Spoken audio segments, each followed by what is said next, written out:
Oh, he just was a little nauseated, you know. I mean, he must have been really sick, guys. You know what I mean?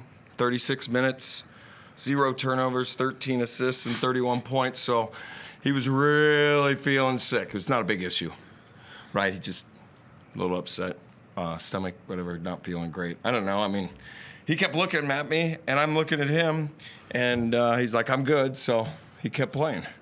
Not a big deal. I don't know if it's like that, but if it happens in the finals and we win, okay. Grand final.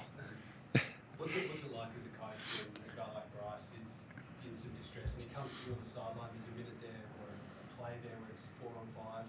What goes through your mind given the caliber of play that he... Yeah, I mean, you know, you just hopefully you're going to figure it out. I just wanted to make sure there wasn't anything physically, you know, that he didn't get cracked or something, you know, and you're just sitting there going, as long as he's, to be honest with you, if he's just nauseated, it's like, okay, we'll take our shot and then we'll just take a foul, right? It's just not a big deal. Just not. And Mike, Bryce 22 versus Javon McGee 12, you were taking that? Yeah, I just think that, you know, Ice just continues to thrive. And I'm just so happy for him and what he's doing. He's such a big part of our team on and off the court. His leadership is invaluable to us. It was like a big thing for me. We've talked about it, but, you know, to be a plus 30 in 30 minutes basically, and everything that he brings, and, you know, his chemistry with Bryce is just elite. You know, I mean, I don't know how many of those 13 assists were to Isaac, but probably a majority of them, right? And it just helps our team function. You know, we had 24 assists as a team. I don't know if that was a season high, but it should probably be pretty close with only 8 turnovers. You know, those are really good things. We outscored them 36 to like 53 the second half.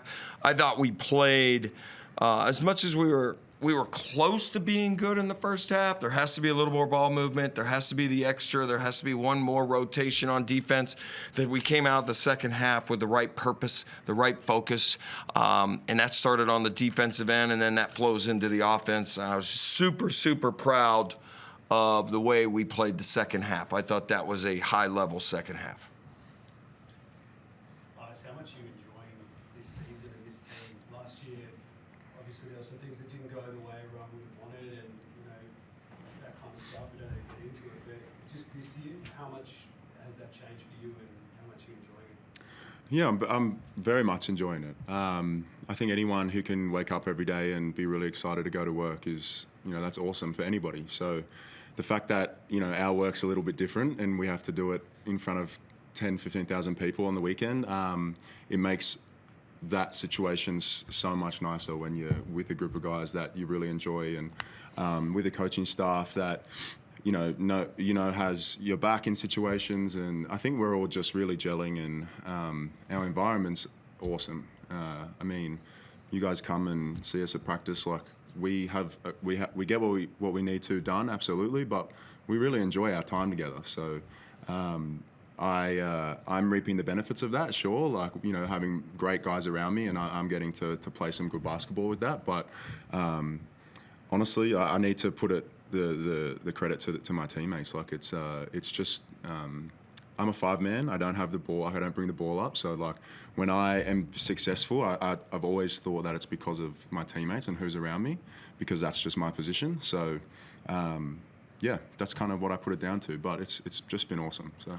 Were you worried at all when Bryce had that moment where, like, you know, as spectators we thought he was injured, that kind of stuff? Are you worried for him?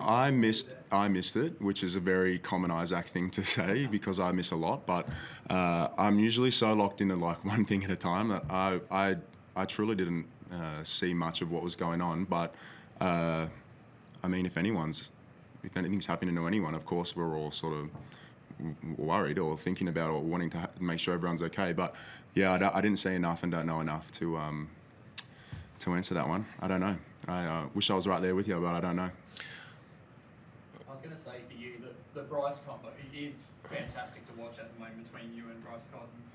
But you had 14 points and 7 rebounds as a career against the Illawarra Hawks. You have this way of really getting a stranglehold on them. Is it something that just gives you a great confidence every time you come up against this particular team, or is it just another game for you? Oh, or- yeah, no, I don't think about I don't think about it like that at all. I think it's just I go into every game with the job that we need to do, and that's what it is. I'm very much realising through communication with Mike and how the season's going that I am a big part of this team and this lineup, and I just want to show up every day and be prepared to do what I need to make us win. And I don't think too much about who the opponent is or whatever that is, because it's a basketball game. You honestly have no idea what's going to happen out there. Like, you can't control anything. So I have to just go into it with what's happening in that moment. And right now, those moments are going my way. So that's kind of how it is. I'll jump in on that a little bit. Just that, we focused on Isaac's offense and his connectivity with Bryce and all those things. But, the second half, I would say the majority of the half that he was on JaVale and some things. JaVale finished the game 4 of 18. He's a tough cover. So as much as there's that connectivity with DJ or Bryce and Ice on the pick and roll and things like that and stuff, but he anchors our defense. There's only a few people in the world that can be in Channel 2, what we call it, and his level and how you gauge that, and the ball's being driven at you over and over and over. And what he does for us on both ends of the court is just invaluable. And he doesn't have the ball, and he's got big guards driving at him. And, it's just a huge piece. He allows us to defend things different way because of his ability to kind of play a different role than some guys over here do, and he's grasped it on both ends of the floor, and we're all the beneficiary of what Isaac Humphries does. I mean, he's our anchor. He just is. It may be a thankless job, but not with me, it's not. I don't think it is with Bryce, but it's just an unbelievable job what he's done this entire year.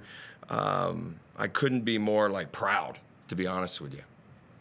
And on that, you talked about the defense. Proud of him. Absolutely. You talked about the defense, and it feels like tonight was maybe one of those key moments in this season where you finally saw it come together in the second half the way that you did. Is that from your perspective? Yeah, I thought that I kind of challenged him a little bit. I took a timeout late in the second that I wasn't happy with our pick and roll defense. We had another breakdown. It shouldn't happen. And I thought I challenged them a little bit at halftime just to good, if you guys want to win this game, it's going to be on the defensive end. We have guys that are unbelievable defenders. We've got a very unique lineup now where I can play different combinations and we can guard different ways. But offensively, the ball was sticking. We weren't getting it to the second side. We were taking mid-range twos, and they were all guarded. And it's if you get stops and we do what we do on the defensive end, we will then get quality offensive possessions, and that's what you saw. It started on the defensive end. We got deflections. We got into them.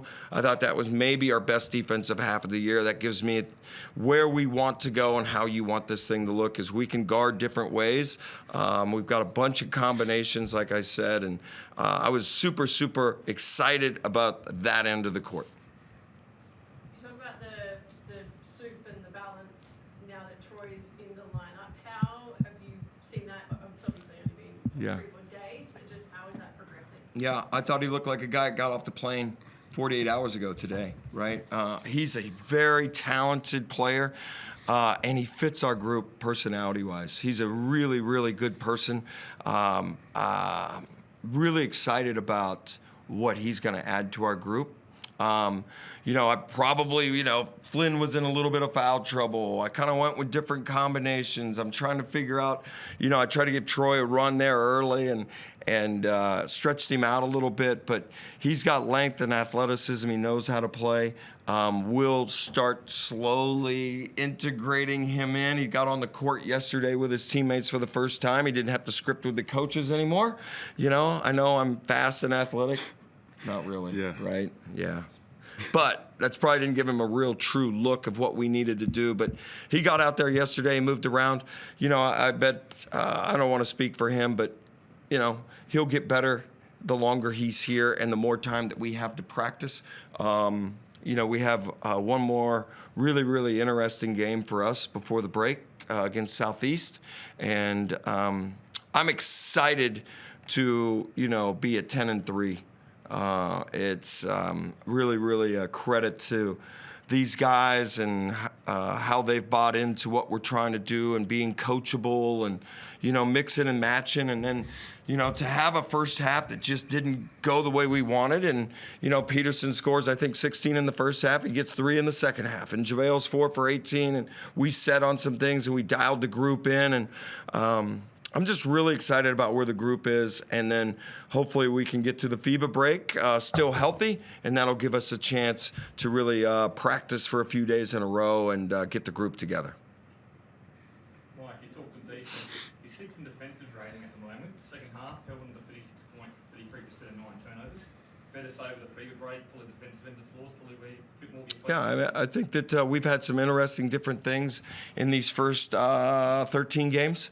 There's been some lineup changes, this and that, but there's light at the end of the tunnel, and it's not a train. Like, we will get it down. We've got a lot of defensive, unique lineups. We can play big, we can play small, we can go with double bigs.